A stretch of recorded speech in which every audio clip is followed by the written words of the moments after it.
In this tutorial, we're going to be looking at your design brief, and then I'm going to be talking to you about how to create a mood board, which is your first form of research. So what is your design brief?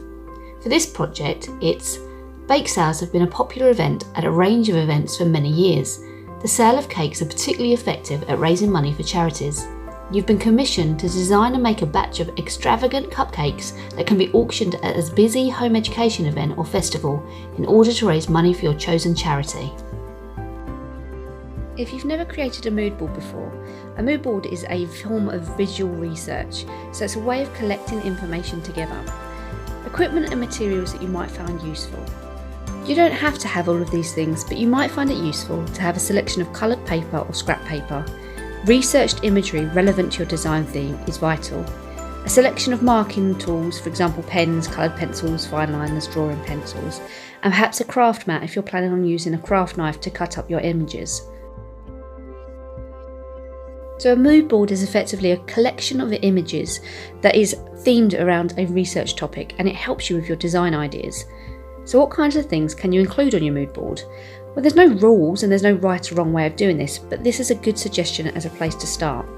You should include images, photos and drawings based on your design brief. So in this case, it might be images in relation to cupcakes, it could be images in relation to a chosen charity, and it could be images in relation to a home ed festival or event. It should be a combination of all three. It can also include your own drawings and illustrations, perhaps recreating some of the research you have found. You found a particular image that you're really fond of and there's some features that you really want to highlight. And as a good way of developing your drawing skills, you could copy that image. You could include close-up details of anything that you find particularly interesting, and colour swatches that fit your theme. So once you've collated lots of research, image-based, you want to start creating it into an actual mood board. I would suggest working on larger paper, so in this tutorial we're working on A3 paper, which is double the size of A4. If you don't have A3 paper, you could always tape two pieces of A4 paper together from the back.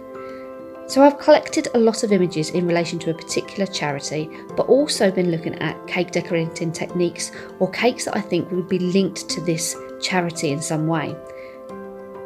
The first thing you'll need to do is obviously cut down these images and start placing them onto your board. As you do this, you might find that you naturally emanate towards certain colours. For example, the colour theme here is clearly black and yellow, so we're using yellow and black card as well to mount and to present your visual research board or your mood board in a really effective way.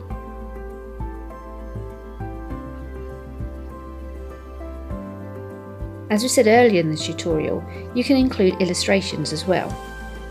As you're looking at products, you might find that you're feeling inspired by them. So you might want to take the opportunity to illustrate them in your own way. Perhaps you make slight adjustments to them as well, changing the colour of the fondant, for example, in this design. With cupcakes, you're not only thinking about the way you're decorating with the icing, but you can think about additional decoration like this bone biscuit and even the cup cases that they are in.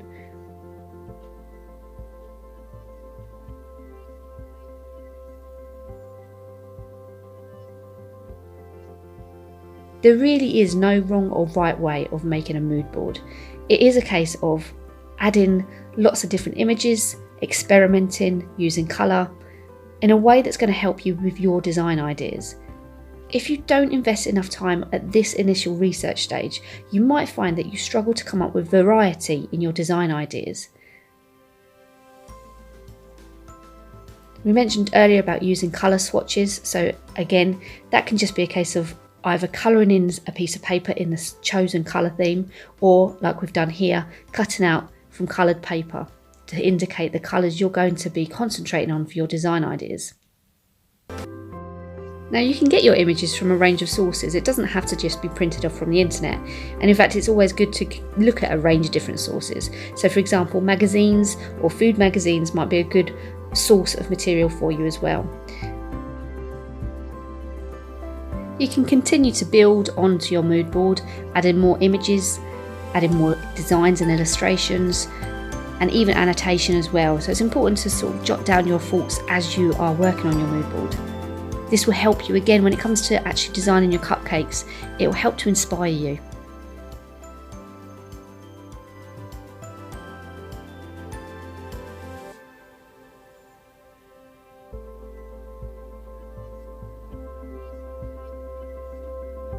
Although we're not actually at the stage of creating our initial ideas at this point, if you do have a really good idea pop into your head, why not jot it down and add it to your mood board as a reference point for when you start your initial ideas.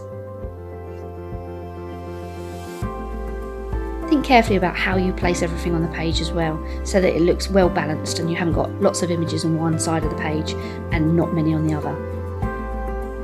And then where you do have gaps, you could add other illustrations or your own notes, showing what your thoughts and feelings are about those particular techniques or that aspect of the design.